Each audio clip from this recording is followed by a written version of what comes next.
All right, let's talk to the man who really put it together from the beginning. When he got ownership stake in the 76ers president and made the moves, Larry Brown, Allen Iverson, on down the line, the tremendous and fan favorite, beloved member of the Philadelphia sports community, Mr. Pat Croce. Pat, how are you? Joe, I'm feeling great, and the only thing that I'm missing, because that was one unbelievable memory, is the ring. That big-ass Shaq is wearing my ring.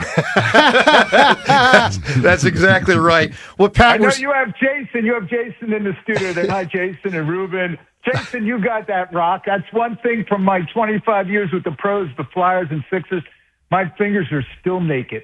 Well, if it gives you any consolation, I lost my ring, so I actually don't have it. Oh, my God. Wow, how about that, too? I know, it's not good. We don't need to delve into that. Anyways, yeah, it was that was a special memory. Unbelievable. You know, Pat, we're so looking forward to Saturday. Before we even get there, though, let's start with you. We know you've had some health issues.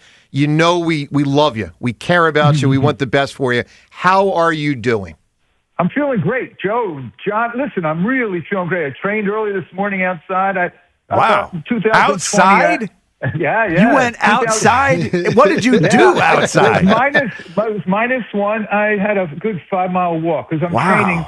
In March, I plan to do Everest. So I'm training right now. I got to be outside. So if I can't tolerate this. You're planning to go the whole way to the top?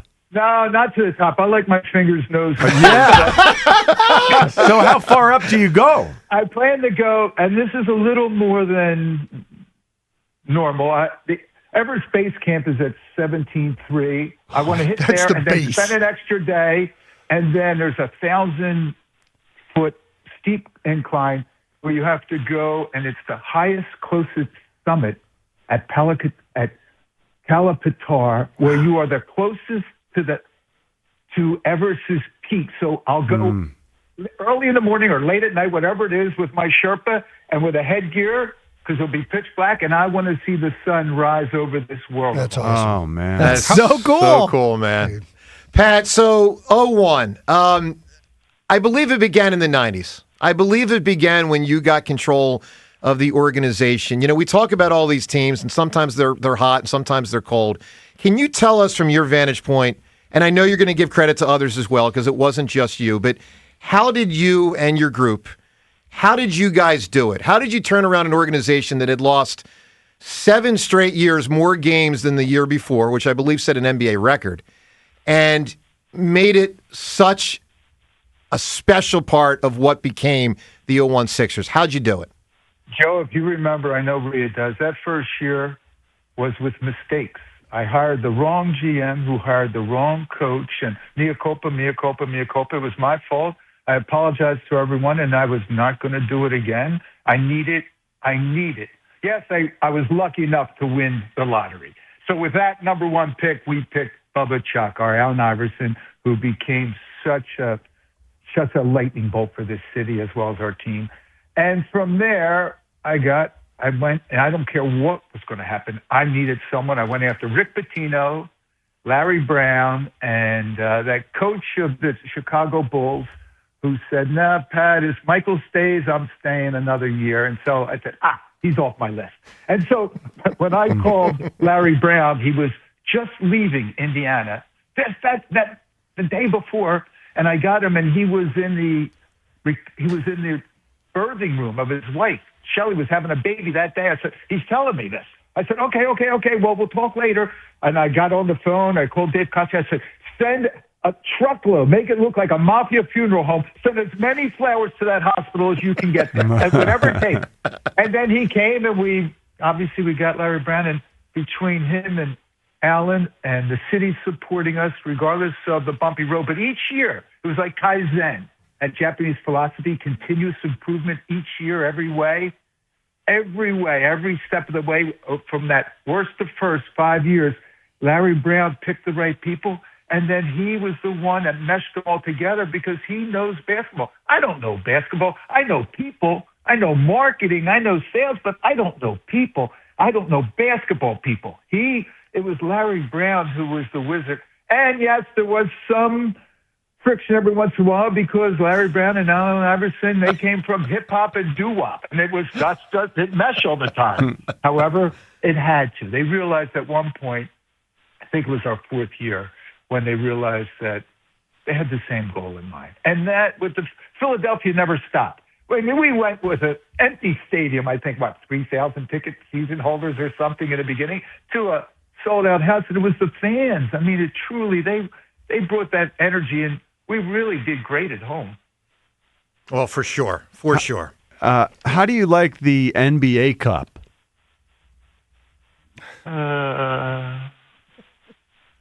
Enjoying it as much as the rest of us? Sounds like a no. Yeah, I don't think we're NBA. I don't think anyone's an NBA Cup fan. Pat, let's talk about Allen. So what was it like to own a team and be the president with Allen being incredible, but also at times difficult? What was that challenge like of managing that? Joe, so you know my daughter Kelly, I think. You're a prep guy. My friend, yeah, I didn't know her, but I had a lot of friends that were friends with Kelly. Well, yes, she's a big WIP fan, nevertheless. But I never had any trouble with her or my son Michael. No cops, nothing. With Alan, I had the FBI calling me. See that anymore? Oh, man, that's amazing. God, that's funny. Gary Moore, yep. We all remember Gary, of course. Yeah. Of course. I kept him. Alan was mad at me because I refused to allow him on the airplane. I refused it. And then that's when Alan and I said, no. I mean, Gary Moore, he was like a Svengali. I mean, he'd get him out of here. Pat, how critical were Eric Snow and Aaron McKie as brothers to Allen? Oh, big brothers sort of to Allen. How critical were they, not only as players, but as people? Joe, I can't even mention, you can't even put it into words. They were so powerful because, listen, I'm white. I can say so much, but I'm white. These guys were from the corner, especially Aaron, man. He's a homie. He came from our corner, right? So here he is. And when Allen was in his head, Aaron could get there. And he always knew that Eric Snow was watching his back. That's why Allen could play the way he did, because Snowman always had the back. That's why Allen could risk steals, because Snowman watched the lane. It was those two, especially Aaron McKie. Aaron McKie, I'd have to say, was truly a big brother to Allen Iverson. How do you explain the way? How do you explain? You mentioned when Allen would get into his head, a guy with that much talent and that much, I don't know, seemingly confidence exuding through him every day. Doesn't that seem counterintuitive that he would be in his head? Well, he didn't like to lose, and he didn't like negative feedback from people who didn't know him. I mean, people were judging him that didn't know him, and as hard as he looks with the cornrows and the baggy shorts and the tattoos, he's got a heart the size of a watermelon. Pat, he's such a tender, generous, kind, loving person. Yeah. Wow. Pat, you just brought up a second ago, you don't have that ring on your finger. If you could rewind the tapes, you could rewind it and redo anything. Is there anything you'd do again to try and, reach that final pinnacle? I would call some of my old boys from Lansdowne to take a sledgehammer to Shaq's knee.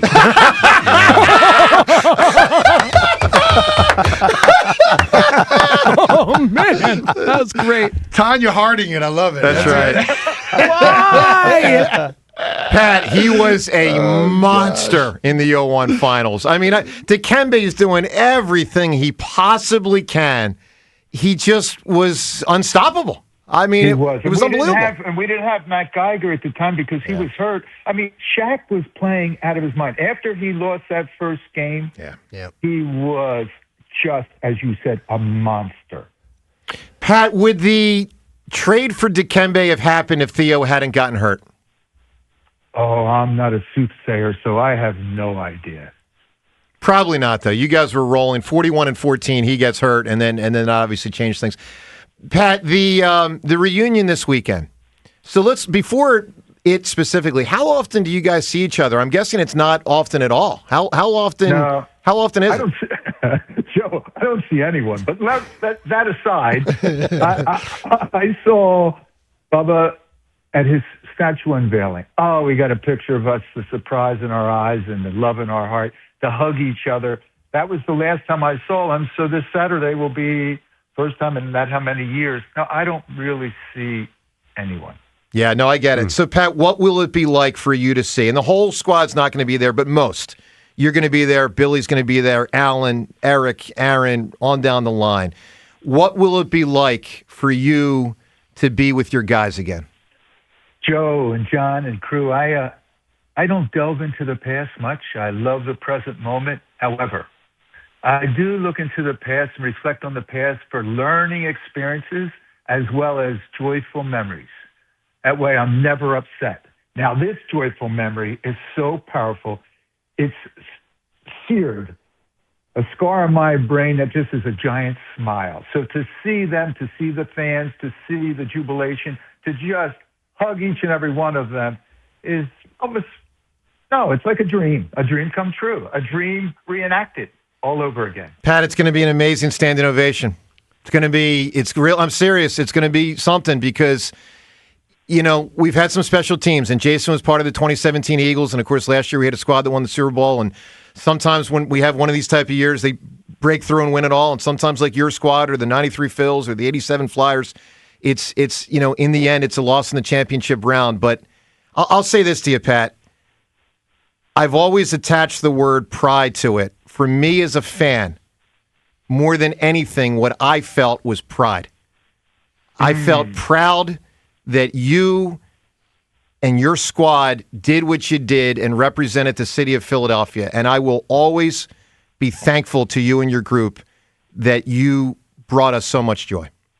Oh, wow. Thank you. And the beauty for me this weekend is I get to bring all of my 8 grandkids with me so that they'll see what was missed 25 years ago. Yeah. Right? They weren't around then. So, no, I think Philadelphia is pride. Philadelphia is a special place on this planet, and it gives me great joy to say thank you to everyone in Philadelphia. I've been out 25 years, and I'm still, if I go anywhere, they still hug me.